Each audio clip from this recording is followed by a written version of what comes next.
Hello everyone, and another 5-minute review is upon us, and it is another book. David Gemmell's The Lion of Macedon. David Gemmell is an author who writes a lot of fantasy genre novels.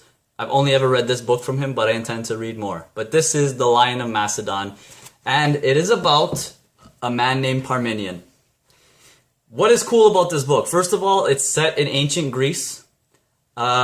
And it follows kind of his own fantasy elements involved and his own storytelling involved, but it follows the history of ancient Greece a little bit with the city-states, which is cool.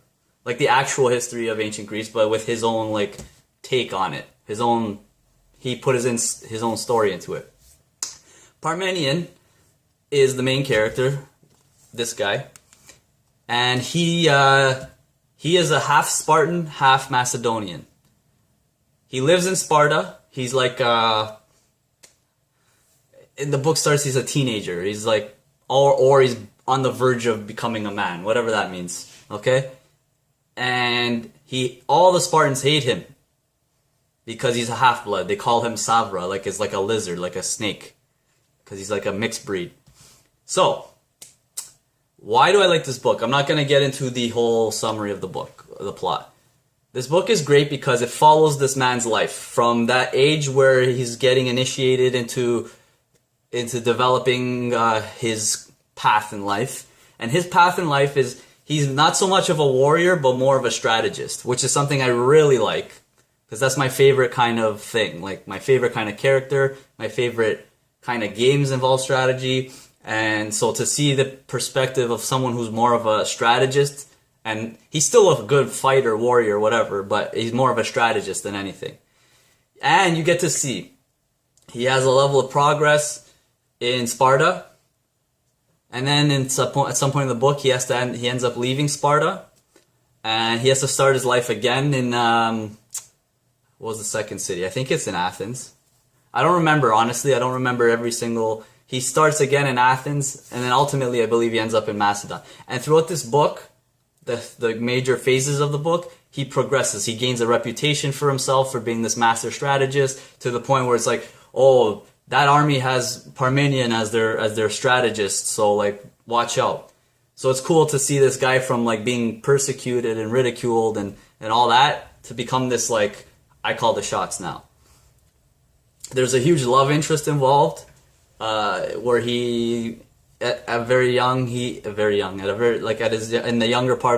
his younger parts in the book, he falls in love with this girl, I guess, the same age roughly, and she falls in love with him after a while too, and then they're separated. So it's cool because he has to go on living his life. I'm not going to spoil why she's separated from him. He develops another love and whatever, and I'm not going to get into all that. What makes the book cool is that it ties into, Alexander the Great later on. Kind of a spoiler there, but you won't get it necessarily.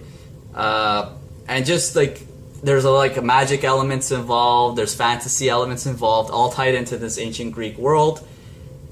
And the plot just kept me going because it's multiple story arcs happening. It feels like 3 separate stories, but ultimately it's this massive, large story arc. Kind of like seasons in a show. When you watch a television show, a really good one I should say, you have your underlying little story arcs happening each season, but there's this massive one that's developing throughout the whole time. And that's what this book does. Great. What's wrong with this book? Maybe at times I felt it was a little too much fantasy.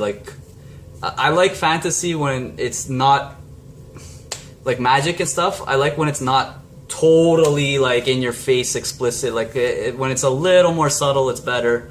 But overall, I didn't mind it that much. So yeah, I'll give this book a 9 out of 10 because it actually ends on a cliffhanger. And not that I don't like that, but I know what the next book's about, maybe I'm being biased, or maybe I'm just reading into it too much, but this could have ended, and it didn't. So yeah. Anyway, that's my 5 minutes. That's my review. 9 out of 10. If you like fantasy, you've never read David Gemmell, this is definitely a great book to start with. I'm sure he has much more popular titles. I don't know yet. But if you're into like ancient Greece and fantasy or any ancient kind of cultures, Parmenion is the man. He's a G.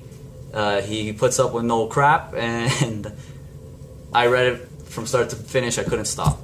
So that's all I have for today. Let's keep growing together. Another 5-minute review done, and please like, comment, and subscribe. Take care.